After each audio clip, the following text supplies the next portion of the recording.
Final exam stress ಅಲ್ಲಿರೋ parents and students ಗೆ ಮಹಾಭಾರತದ 7 ಪವರ್ಫುಲ್ ಮೆಸೇಜಸ್ ನ ಹೇಳೋದಕ್ಕೆ ಇಷ್ಟಪಡ್ತೀನಿ. ವಿಡಿಯೋ ಸ್ಕಿಪ್ ಮಾಡದೆ ಕಂಪ್ಲೀಟ್ ಆಗಿ ನೋಡಿ, because this will blow your mind. ಮೊದಲನೇದಾಗಿ ಅರ್ಜುನನ ಫೋಕಸ್. ಗುರು ದ್ರೋಣಾಚಾರ್ಯರು ಒಂದು ಕಡೆ ಗುರಿ ಮಾಡಿ ನಿಮಗೆ ಅಲ್ಲಿ ಏನ್ ಕಾಣಿಸ್ತಿದೆ ಅಂತ ಅವರ ಸ್ಟೂಡೆಂಟ್ಸ್ ನ ಕೇಳಿದಾಗ ಅವರು ಹೇಳ್ತಾರೆ, ನನಗೆ ಮರ ಕಾಣಿಸ್ತಿದೆ, ರೆಂಬೆ ಕಾಣಿಸ್ತಿದೆ, ಕೊಂಬೆ ಕಾಣಿಸ್ತಿದೆ, ಪಕ್ಷಿ ಕಾಣಿಸ್ತಿದೆ ಅಂತೆಲ್ಲ ಒಬ್ಬೊಬ್ರು ಒಂದೊಂದು ಉತ್ತರ ಕೊಡ್ತಾರೆ. ಅದೇ ಅರ್ಜುನನ ಕೇಳಿದಾಗ ಅರ್ಜುನ ಹೇಳ್ತಾನೆ, ನನಗೆ ಆ ಮರದ ಕೊಂಬೆ ಮೇಲೆ ಕೂತಿರುವ ಒಂದು ಪಕ್ಷಿಯ ಕಣ್ಣು ಕಾಣಿಸ್ತಿದೆ ಅಂತ.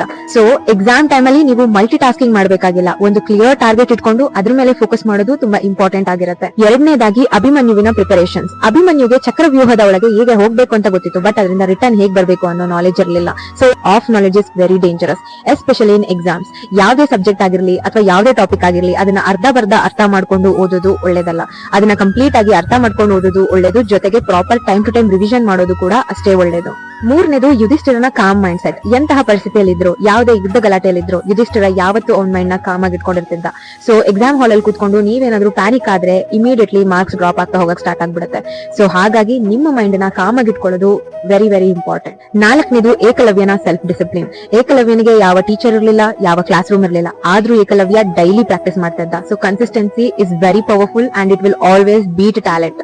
ಸೊ ನೀವು ಡೈಲಿ ಸ್ಟಡಿ ಮಾಡೋದ್ರಿಂದ ಲಾಸ್ಟ್ ಮಿನಿಟ್ ಸ್ಟ್ರೆಸ್ ನ ಅವಾಯ್ಡ್ ಮಾಡಬಹುದು. ಐದನೇದು ನನ್ ಫೇವರೇಟ್, ಕೃಷ್ಣನ ರೈಟ್ ಸ್ಟ್ರಾಟಜಿ. ಕೃಷ್ಣ ಮನ್ಸ್ ಮಾಡಿದ್ರೆ ಮಹಾಭಾರತದಂತ ದೊಡ್ಡ ಯುದ್ಧನ ಒಂದು ಚಿಟಿಕೆ ಸಮಯದಲ್ಲಿ ಕೊನೆಗಾಣಿಸಬಹುದಿತ್ತು, ಬಟ್ ಕೃಷ್ಣ ಆ ಕೆಲಸ ಮಾಡಲಿಲ್ಲ. ಶಕ್ತಿಗಿಂತ ಯುಕ್ತಿ ಮೊದಲು ಅನ್ನೋ ರೀತಿ ಅವನ ಬುದ್ಧಿನ ಉಪಯೋಗಿಸಿಕೊಂಡು ಸರಿಯಾದ ರೈಟ್ ಸ್ಟ್ರಾಟಜಿನ ಯೂಸ್ ಮಾಡ್ತಾ ಮಹಾಭಾರತ ವಿನ್ ಮಾಡೋದಕ್ಕೆ ಗೈಡ್ ಮಾಡ್ದ. ನೀವೀಗ ಕಷ್ಟಪಟ್ಟು ಓದೋದು ತಪ್ಪಲ್ಲ, ಆದ್ರೆ ಸ್ಟ್ರಾಟಜಿ ಮಾಡ್ಕೊಂಡು ಸರಿಯಾಗಿ ಪ್ಲಾನ್ ಮಾಡ್ಕೊಂಡು ಓದೋದು ಅದಕ್ಕಿಂತ ಒಳ್ಳೇದು. So previous year question papers ನ ರಿವೈಸ್ ಮಾಡ್ಕೊಳ್ಳಿ, ಅದನ್ನ ಪ್ರಾಕ್ಟೀಸ್ ಮಾಡ್ಕೊಳ್ಳಿ. ನಿಮ್ಗೆ ಯಾವ ಟಾಪಿಕ್ಸ್ ಮೇಲೆ ತುಂಬಾ ಕಾನ್ಫಿಡೆನ್ಸ್ ಇದೆ ಅದನ್ನ ಮತ್ತೆ ರಿವೈಸ್ ಮಾಡ್ಕೊಂಡು ಅದನ್ನ ನಿಮ್ ಸ್ಟ್ರೆಂತ್ ಆಗಿ ಇಟ್ಕೊಳ್ಳಿ. ಆರನೇದು ಭೀಷ್ಮನ ಕಮಿಟ್ಮೆಂಟ್. ಭೀಷ್ಮ ಒಂದು ಸಲ ಮಾಡಿದ ಪ್ರಾಮಿಸ್ ನ ಯಾವುದೇ ಕಾರಣಕ್ಕೂ ಬ್ರೇಕ್ ಮಾಡ್ತಾ ಇರಲಿಲ್ಲ.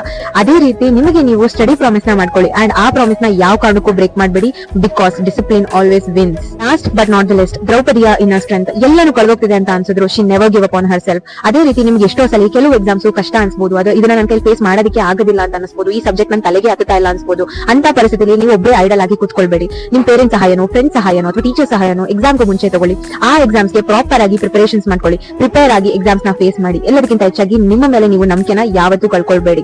ಎಕ್ಸಾಮ್ ಸ್ಟ್ರೆಸ್ ನ ಹ್ಯಾಂಡಲ್ ಮಾಡಕ್ಕಾಗದೆ, ಎಕ್ಸಾಮ್ ರಿಸಲ್ಟ್ ನ ಫೇಸ್ ಮಾಡಕ್ಕಾಗದೆ ತಮ್ಮ ಜೀವನನೇ ಹಾಳು ಮಾಡ್ಕೊಳ್ಳುವಂತ ಮಕ್ಕಳಿಗೆ ನನ್ನ ಈ ಫೈನಲ್ ಮೆಸೇಜ್. ಒಂದು ಮಾತು ನೆನ್ಪಿಟ್ಕೊಳ್ಳಿ, ಒಂದು ಎಕ್ಸಾಮ್ ರಿಸಲ್ಟ್ ನಿಮ್ ಜೀವನದ ವ್ಯಾಲ್ಯೂನ ತೀರ್ಮಾನ ಮಾಡಕ್ಕಾಗಲ್ಲ. ಮಹಾಭಾರತ ನಮ್ಗೆ ಏನ್ ಕಲ್ಸುತ್ತೆ ಗೊತ್ತಾ, ಎಂತ ದೊಡ್ಡ ಯುದ್ಧ ಇದ್ರು ಅದಕ್ಕೆ ಕೊನೆ ಇದೆ, ಆದ್ರೆ ನಮ್ ಜೀವನ ಅಲ್ಲಿಗೆ ಮುಗ್ದೋಗೋದಿಲ್ಲ. ಅಕಸ್ಮಾತ್ ಆಗಿ ಫೇಲ್ ಆಗೋದ್ರೆ ನಮ್ ಇಡೀ ಲೈಫ್ ಫೇಲ್ ಆಗೋಯ್ತು ಅಂತ ಅನ್ಕೊಳ್ಬಾರ್ದು. ಇನ್ನೊಂದ್ಸಲಿ ಎಕ್ಸಾಮ್ ಬರೆಯೋದು ತಪ್ಪಲ್ಲ, ಹೆಲ್ಪ್ ಕೇಳೋದು ತಪ್ಪೇ ಅಲ್ಲ, ಬಿಕಾಸ್ ನಿಮ್ ಜೀವನ ಈ ಎಕ್ಸಾಮ್ ಗಿಂತ ತುಂಬಾ ದೊಡ್ಡದು. ಈ ವಿಡಿಯೋ ಇನ್ನೊಂದು ಸ್ಟೂಡೆಂಟ್ ಗೆ ಹೆಲ್ಪ್ ಆಗ್ಬೋದು ಅನ್ಸಿದ್ರೆ ಪ್ಲೀಸ್ ಶೇರ್ ಮಾಡಿ. ಅಂಡ್ ಇಲ್ಲಿವರೆಗೂ ವಿಡಿಯೋ ನೋಡಿದ್ದಕ್ಕೆ ತುಂಬಾ ಹೃದಯದ ಧನ್ಯವಾದಗಳು.